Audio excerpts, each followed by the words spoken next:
Assalamualaikum warahmatullahi wabarakatuh. Video kali ini kita akan mengisahkan salah satu perang, yaitu Perang Uhud. Perang Uhud juga menjadi salah satu peristiwa bersejarah yang tidak bisa dilupakan dalam Islam. Dinamakan sebagai Perang Uhud karena lokasi dari pertempuran ini berada di Bukit Uhud yang memiliki ketinggian sekitar 1000 kaki dari permukaan tanah. Perang Uhud ini terjadi pada tahun ketiga Hijriah atau pada 625 Masehi di Madinah. Tapi Perang Uhud ini bukan hanya menjadi ajang balas dendam dari kaum Quraisy di perang sebelumnya, tapi juga kecemburuan mereka karena perkembangan popularitas Islam di wilayah Madinah. Abu Sufyan menurut penduduk Mekah yang tak mengakui kenabian Muhammad SAW, kekalahan dalam perang Badar itu dipandang sebagai sebuah penyergapan yang memukul aktivitas utama kehidupan kota metropolis perdagangan mereka. Karena hal itu, Abu Sufyan segera mendesak para penduduk Mekah supaya meluncurkan serangan kembali sebagai balasan.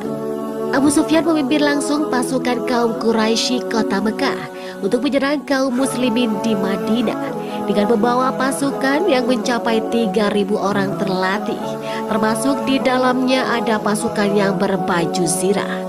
Bukan hanya itu, mereka juga diperkuat dengan 200 pasukan kavaleri.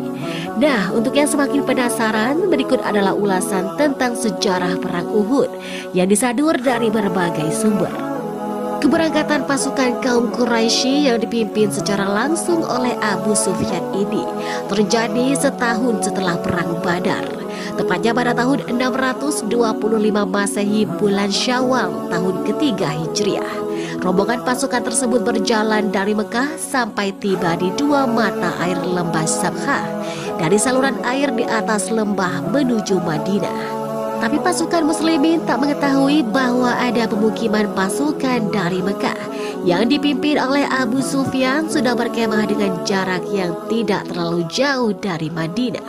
Selang beberapa hari, akhirnya kaum muslimin mengetahui informasi bahwa kaum muslimin di Madinah sedang dalam ancaman.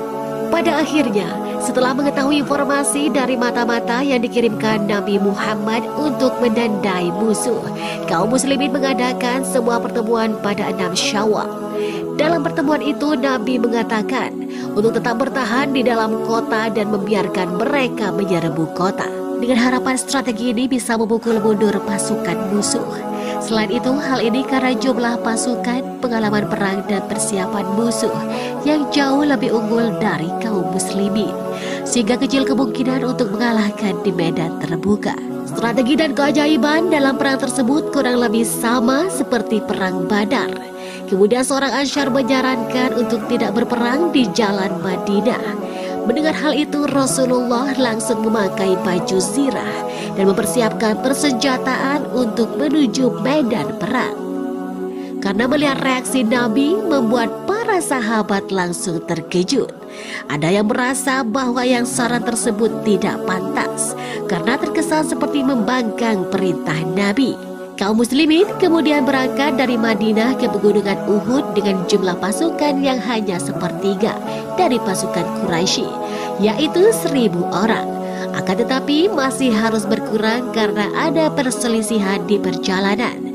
Saat pasukan ini sampai di wilayah Syaud, Abdullah bin Ubay bersama pasukannya yang berjumlah 300 orang memilih untuk pulang.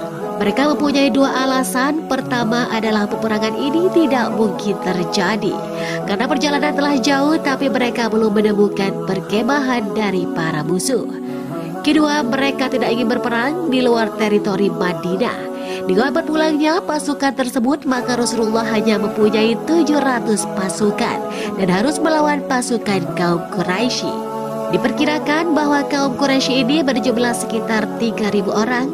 Bukan hanya demikian, jumlah pasukan kaum muslimin juga semakin berkurang ketika Nabi memulangkan beberapa pasukan di barisannya yang dianggap terlalu muda, seperti Abdullah bin Amr, Zaid bin Sabit, Usamah bin Zaid, dan lainnya yang dijumlahkan ada sekitar 14 remaja.